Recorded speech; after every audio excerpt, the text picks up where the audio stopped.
నిజాయితీ కలిగినటువంటి వ్యక్తి పిఎస్ఆర్ ఆంజనేయులు గారు. కష్టపడి ఐపీఎస్ని సాధించి కష్టపడి ప్రమోషన్ల మీద ఇవాళ డీజీ స్థాయికి వచ్చారు ఆయన. మొన్న డీజీపీ లిస్టులో కూడా ఆయన పేరు వెళ్ళింది. పరిస్థితులు బాగుంటే డీజీపీ కూడా అవ్వవలసినటువంటి వ్యక్తి ఇవాళ అరెస్ట్ చేశారు. ఇవాళ అరెస్ట్ చేసి తీసుకొస్తున్నారు. ఏమిటి దారుణం నేను అడుగుతా ఉన్నా. ఎందుకు అరెస్ట్ చేశారు? జత్వాని అనే ఒక మహిళని అరెస్ట్ చేశారని, కొట్టారనో తిట్టారనో ఏదో చేశారని కాదు, డ్యూటీలో ఉండి అరెస్ట్ చేశారని 3 అధికారుల మీద కేసు పెట్టారు. బాంబేలో నటిగా ఉన్నటువంటి ఒక చిన్న నటిగా ఉన్నటువంటి ఒక జత్వాని మీద కుక్కల విద్యాసాగర్ అనే వ్యక్తి కంప్లైంట్ ఇస్తే ఆ కంప్లైంట్ రిజిస్టర్ చేసి చట్టబద్ధంగా బాంబే వెళ్ళి ఆ రోజున సిపి గారు ఏసీపీ గారు వెళ్ళి అరెస్ట్ చేసి తీసుకొచ్చి కోర్టులో ప్రొడ్యూస్ చేశారు. కోర్టు రిమాండ్ ఇచ్చింది. రిమాండ్ తర్వాత బెయిల్ తీసుకు వెళ్ళారు. అంత చట్ట ప్రకారం జరిగినటువంటి అంశం. దానిలో ఇవాళ కేసు పెట్టారండి. వాళ్ళిద్దరి మీద కూడా కేసు పెట్టారు. విద్యాసాగర్ని అరెస్ట్ చేశారు. ఆయన బెయిల్ వచ్చేసింది. కాంతిలాల్ టాటా సిపి ఆయనకి బెయిల్ వచ్చేసింది, యాంటిసిపేటరీ బెయిల్. విశాల్ గున్ని మనకు ఎస్పీగా చేశాడు గుంటూరుకి, ఉమ్మడి గుంటూరు జిల్లాకి. ఆయన కూడా యాంటిసిపేటరీ బెయిల్ వచ్చేసింది. ఆ రోజున ఇంటెలిజెన్స్ చీఫ్గా పిఎస్ఆర్ ఆంజనేయులు గారు పనిచేస్తున్నారు. ఆయన కోర్టుకి వెళ్ళా, బెయిల్ తెచ్చుకోవాలా. బహుశా అరెస్ట్ చేయాలనుకున్నారో లేదా చట్ట ప్రకారంగా చేయాలనుకున్నాడో యాంటిసిపేటరీ బెయిల్కి వెళ్ళా. ఇవాళ తీసుకొచ్చి అరెస్ట్ చేశారు. ఇప్పుడు దాకా అరెస్ట్ చేయలే. హైదరాబాద్లో వెళ్ళి అరెస్ట్ చేసి తీసుకొచ్చి మరి బహుశా కోర్టులో ప్రొడ్యూస్ చేస్తారు. ఆయన నాకు బాగా గుర్తు, గుంటూరులో ఎస్పీగా పనిచేసినప్పుడు గుంటూరులో రౌడీలు గడగడలు అడిపారు. దొంగతనాలు చేసేవాళ్ళు లేరు.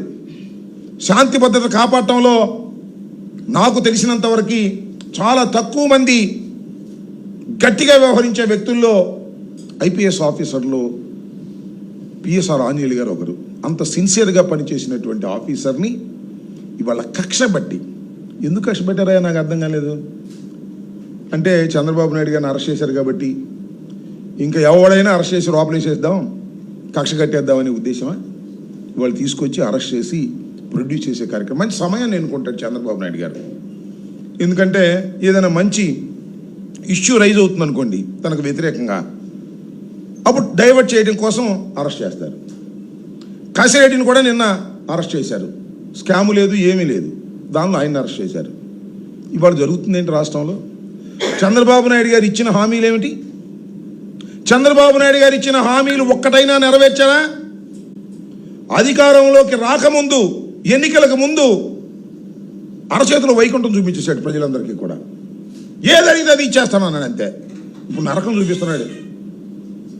నా వల్ల కాదు, అప్పుడు ఏదో చేద్దాం అనుకున్నాం కానీ చూస్తే భయం వేస్తుంది, నేను చేయలేను అని చేతులు పైకేసేసాడు. ప్రజలందరూ ఏమనుకుంటున్నారు? చంద్రబాబు అంతా దొంగ ఎవరు లేరు, అబద్ధాల కోరు, ఎన్నికలకు ముందు ఏదైనా చెప్తాడు, ఎన్నికల తర్వాత ఏది చేయడు అని జనం చర్చించుకుంటున్నారు. చంద్రబాబు నాయుడు గారు 11 మాసాలు అయిపోయి 12వ మాసంలోకి ప్రవేశిస్తున్నారు. సంవత్సరం గడుస్తూ ఉంది. సంవత్సరానికి పండగ జరిగింది. చంద్రబాబు నాయుడు గారు అది చేశాను ఇది చేశానని జనం కూడా పండగ చేస్తారు. పచ్చడి చేస్తారు జనం. ఒక్క హామీని కూడా నెరవేర్చినటువంటి దుర్మార్గమైన పరిపాలన ఇక్కడ జరుగుతూ ఉంది అని ప్రజల్లో చర్చ జరుగుతుంటే ఈ చర్చల్ని డైవర్ట్ చేయడం కోసం కాశీరెడ్డిని అరెస్ట్ చేస్తారు, పిఎస్ఆర్ ఆంజనేయులు గారిని అరెస్ట్ చేస్తారు. పొద్దున్నే పేపర్లో IPS officer PSR Anjaneyulu arrest, అది హెడ్డింగ్. అంతేగాని చంద్రబాబు నాయుడు గారు చేసినటువంటి దుర్మార్గమైన హెడ్డింగ్లు రాకూడదు అనేటువంటి పద్ధతుల్లో ఇవాళ నారా చంద్రబాబు నాయుడు గారు వ్యవహరిస్తున్నారు. అదేంటండి ఉర్సంట. మొన్న పుట్టింది కంపెనీ వైజాగ్లో 3,000 కోట్ల రూపాయల ఆస్తి 99 పైసలకి ఇచ్చేశారు. ఎవరయ్యా ఈ ఉర్స్ అంటే బుస్సును పుట్టింది. నారా లోకేష్ గారు పుట్టించాడంట. దానికి 3,000 కోట్ల రూపాయల ఆస్తిని 99 పైసలకి ఇచ్చేశారు. దోపిడీ కార్యక్రమం. ఇది చర్చలోకి రాకూడదు. పిఎస్ఆర్ ఆంజనేయులు గారు అరెస్ట్ చర్చలోకి రావాలి, కసిరెడ్డి అరెస్ట్ చర్చలోకి రావాలి. ఇవాళ చూడండి, అప్పు తీసుకొస్తున్నారు.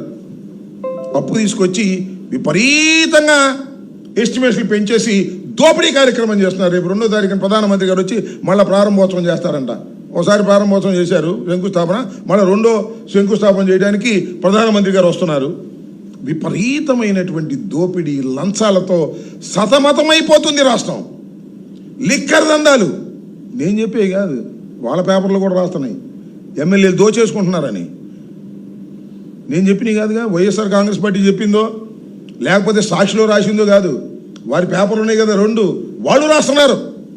దోపిడీ చేసేస్తున్నారు ఎమ్మెల్యేలు. అధికార పార్టీలో ఉన్నటువంటి ఎమ్మెల్యేలు ఇష్టం వచ్చినట్టుగా దోచుకుంటున్నారు. లిక్కర్ దోచుకుంటున్నారు, ఇసుక దోచుకుంటున్నారు, మట్టి దోచుకుంటున్నారు అని సాక్షాత్తు వాళ్ళ పత్రికలే రాస్తున్నాయి. ఈ విధంగా రాష్ట్ర వ్యాపితంగా ఉన్నటువంటి తెలుగుదేశం నాయకులు, కార్యకర్తలు, చంద్రబాబు నాయుడు గారు, నారా లోకేష్ గారు విపరీతంగా దోచుకుంటున్నారు. ఒక్క హామీని కూడా నెరవేర్చరు.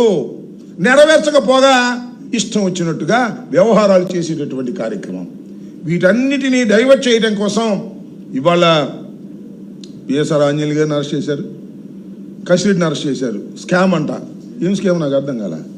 లిక్కర్ స్కామా? ఎట్లా ఉంటుంది లిక్కర్ స్కామ్? నాకు తెలియగడుతాను. లిక్కర్ ప్రభుత్వం అమ్మితే స్కామ్ ఉంటుందా? లిక్కరు ప్రైవేటు వాళ్ళకి ఇస్తే స్కామ్ ఉంటుంది. ప్రభుత్వమే లిక్కర్ అమ్ముతుంటే షాపుల్లో పెట్టి స్కామ్ ఎందుకు ఉంటుందండి? ఎవరు లంచాలు ఇస్తాడు? నాకు అర్థం కాలేదు. లేదు, ఏదన్నా కొత్తగా ఏదైనా డిస్టిలరీకి పర్మిషన్ ఇచ్చారా జగన్మోహన్ రెడ్డి గారు? ఒక్కటి కూడా ఇవ్వాల. ఇవ్వకుండా లంచాలు ఇస్తారా? గత ప్రభుత్వం కన్నా, అంటే చంద్రబాబు నాయుడు గారి ప్రభుత్వం కన్నా తక్కువ రేటుకి అమ్మితే లంచాలు ఇస్తారండి? ఉన్న బెల్ట్ షాపులు రద్దు చేస్తే లంచాలు ఇస్తారా? ఇస్తే లంచాలు ఇస్తారా? లేదు, పర్మిట్ రూములు ఎత్తేస్తే లంచాలు ఇస్తారా? ఉంచితే లంచాలు ఇస్తారా? మేము వచ్చాం, బెల్ట్ షాపులు ఎత్తేసాం, పర్మిట్ రూములు ఎత్తేసాం, ప్రైవేట్ ఇక్కడ నుంచి తీసేసాం, ప్రభుత్వం నడిపింది. ఒక్క డిస్టిలరీకి పర్మిషన్ ఇవ్వలేదు, అన్ని డిస్టిలరీకి సమానంగా ఆర్డర్లు ఇచ్చాం. మాకు ఎవరు లంచాలు ఇస్తాడే? నాకు అర్థం కాలేదు. లేని స్కామ్ను సృష్టించటం, లేని జత్వానీ మీద జరిగినటువంటి లేనిపోని ఆరోపణలు సృష్టించటం. ఎవరా జత్వానీ? ఏంటి కథ? ఒక కంప్లైంట్ ఇస్తే ఒక విద్యాసాగరరావు దాన్ని రిజిస్టర్ చేశారు, చట్టబద్ధంగా తీసుకెళ్లారు. ఆమె గురించి నేను ఎక్కువ మాట్లాడకూడదు, కానీ ఆమె చరిత్ర ఎంతా తెలుసు. బాంబేలో ఆమె చరిత్ర ఏంటో అందరికీ తెలుసు. She is the back